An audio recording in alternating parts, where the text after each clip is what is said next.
So last week I did a podcast with Paul Chek, who is my go-to guru for all things functional movement and holistic health. I was on his Living 4D podcast on the 18th of June. So this is really just a little bit of feedback about what we talked about and the fact that I really enjoyed the lengthy conversation and we got into some juicy topics. So here we go. So for those of you that don't know Paul Chek, what have you been doing if you don't know who Paul Chek is? He is the godfather of functional movement. He has worked as a healthcare professional for a long period of time. As I said on the podcast, I met Paul all the way back in 2001. Loughborough at FitPro, and I've been following his work literally for almost the last 20 years.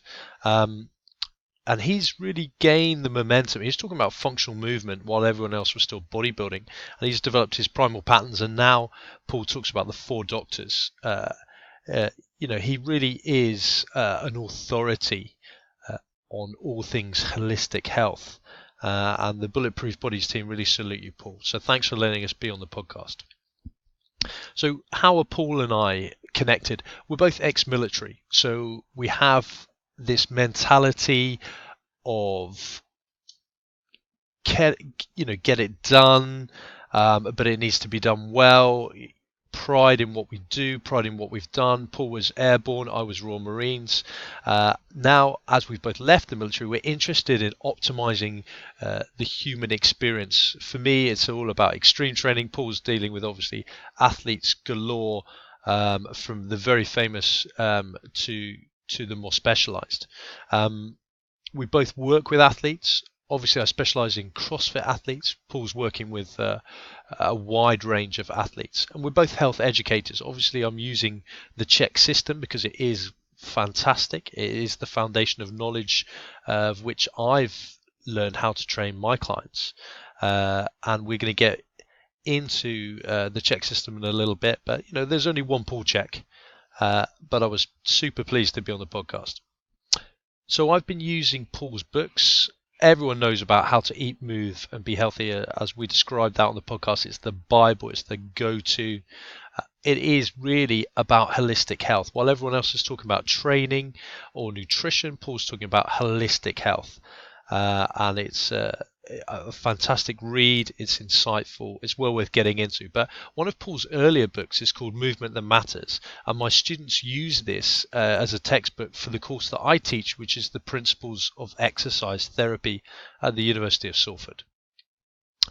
So it's all about putting the fun into functional movement, as cheesy as that is. Functional movement training requires more from the central nervous system than isolated movement training, and we want to be training movements and not muscles.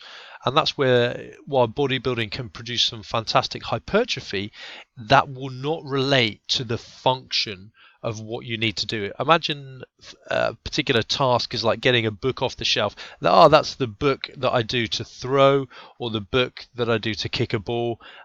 It's not the book to extend, fire the quadriceps up to extend the knee joint. That's what it's not.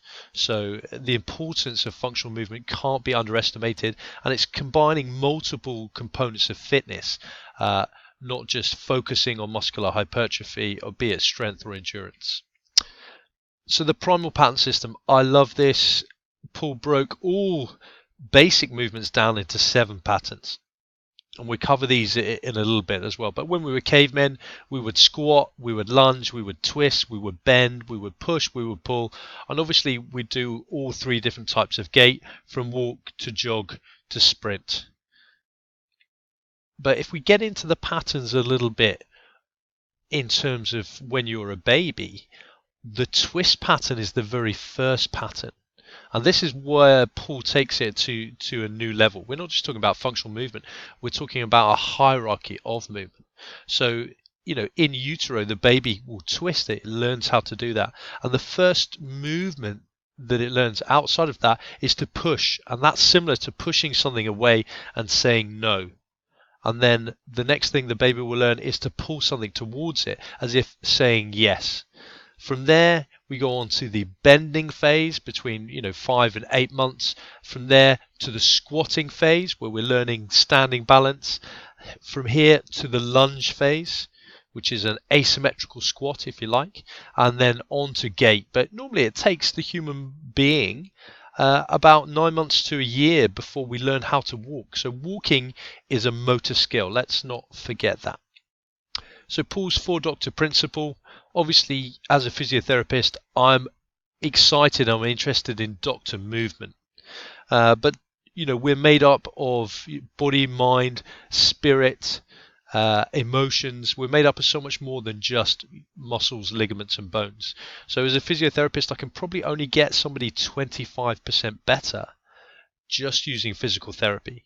I've got to go into maybe some yoga, some mindfulness, some meditation. We've also got to look at what they're putting in, what their athlete or the client is putting in their body. Are they hydrating with water, or are they drinking lots of caffeinated drinks?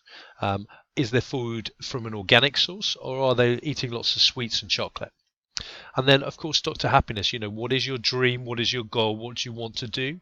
And are you progressing with what you want to do? And it's only by keeping your 4 doctors in line and in balance that you're going to have a happy client. So I love this concept that Paul teaches. It makes perfect sense to me, and it's very holistic. Sometimes you're not going to get the result unless we look at our athletes or our clients holistically. We covered Eugene Sandow, who I was unaware of, but you can clearly see Paul sent me over some images that he's got up in his library, and you can see that the guy was super hench, massively ripped, massively strong, and doing stuff that probably no one else of that age was doing. So unbelievable strength, effectively an acrobat, circus performer as well as a strongman. So it's well worth checking out Eugene Sandow.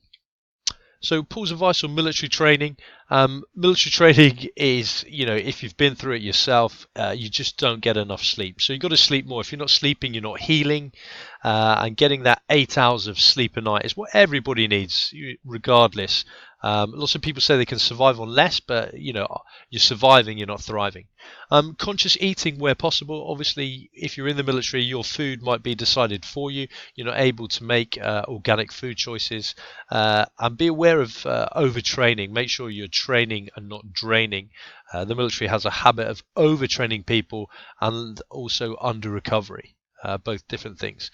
You'll be surrounded by people in the military, so you definitely need some me time, a little bit of quiet time on your own for meditation, contemplation, whatever that is. And obviously you want to hydrate only with water. There's a plethora of beverages out there, but water is still the best thing that you need. And the concept of working in some mindfulness, some yoga, some meditation, so you're balancing your parasympathetic and sympathetic nervous systems. And this is what we're talking about when Paul talks about the concept of working in as opposed to working out. So we gave Paul, if you do Paul's holistic lifestyle coaching course, he goes on about his zone exercises for different parts of where you could be feeling a particular exercise. It's really good. An example is the breathing squats, where all you're doing is just squatting down, but you're deep breathing. The idea is to keep your heart rate as low as possible while you're performing the movement. So this is different from the kind of CrossFit, go for it, as many reps as you can, to keeping your heart rate low, breathing with the movement and getting into the movement. These are different concepts. Particularly if you're used to high intensity functional training, then you might struggle a little bit with the kind of working in concepts. But what you want to do is you want to balance the nervous system as well. It's all about homeostasis. Paul's a fan of CrossFit. He has some critique of it, but he is a fan. And he talks about impossibility walls, so breaking down these impossibility walls of concepts that in your mind, I can't lift that, I can't jump that high, I can't run that fast, I can't do that many pull-ups, and just breaking down the barriers in your mind. CrossFit's a great way where you'll see progress and do things that you probably never thought possible, and as consequence you'll gain self-confidence, self-efficacy, and you'll begin to believe that you can do more than you ever thought you could. And that's when you start your journey into extreme fitness and extreme training. And that's when you're going to need the Bulletproof Bodies system to prevent injury and avoid overtraining. And that's based on the Chek system that we have. We talked a little bit about CrossFit. Obviously, that's my pet subject that I love talking about. I've been enjoying CrossFit for a long while. I've been the CrossFit physio for a long period of time. Here you can see me with Sam Briggs and Camille LeBlanc-Bazinet.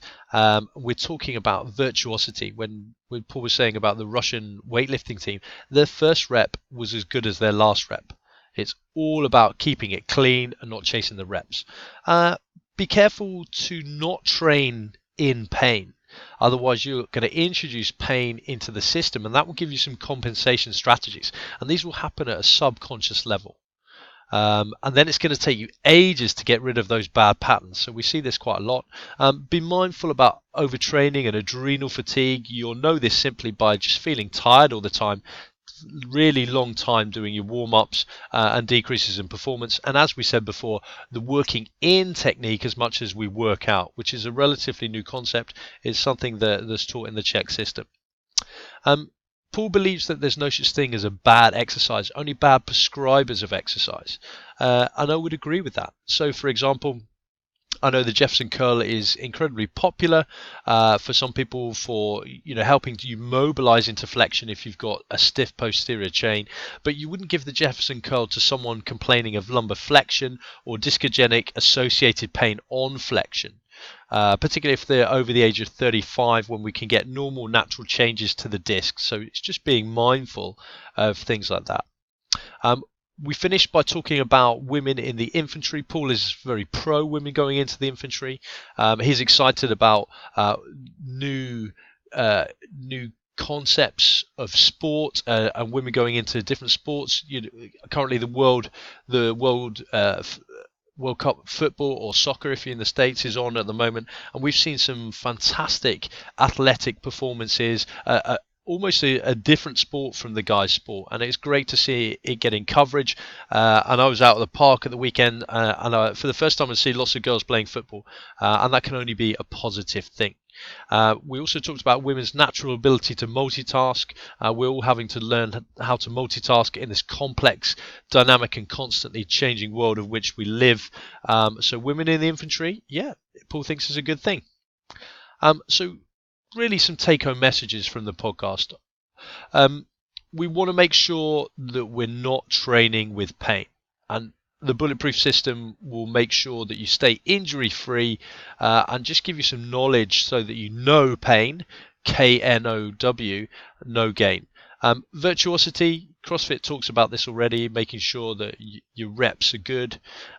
Working in as much as you work out to balance the central nervous system, that's important. Being vigilant about overtraining and adrenal fatigue. Following the Chek 4 Doctors system, it's absolutely brilliant. The last 4 doctors you'll ever need. Make sure you download Paul's ebook. And remember that injury is the enemy, and the only way to combat the enemy is to bulletproof your body, which is what my company is all about. So in summary, CrossFit's not dangerous. Bad coaching is, poor movement is, and ego is. So there's a couple of books. If you haven't had a chance to download a free copy of my ebook, Don't Get Cross, Get Fit, the real version of Don't Get Cross, Get Fit is just being perfected at the moment. So Uzo and I are just teasing a few little things as well. That should hopefully be out just before Christmas. So something for you guys to look forward to and put in Santa's stocking. So all in all, thank you very much for listening to the podcast that I did with Paul and listening to this. I hope it's been helpful. Hit me up on social media. I know a lot of people have done that already. Thank you to each and every one of you that's contacted me, and hopefully it's been helpful. It's certainly great to know that there's a community of athletes out there that are looking after themselves and being educated with great systems like the Chek system and the Bulletproof Body system. So hopefully I will see you at either a Bulletproof workshop in the future or online. Thanks for listening.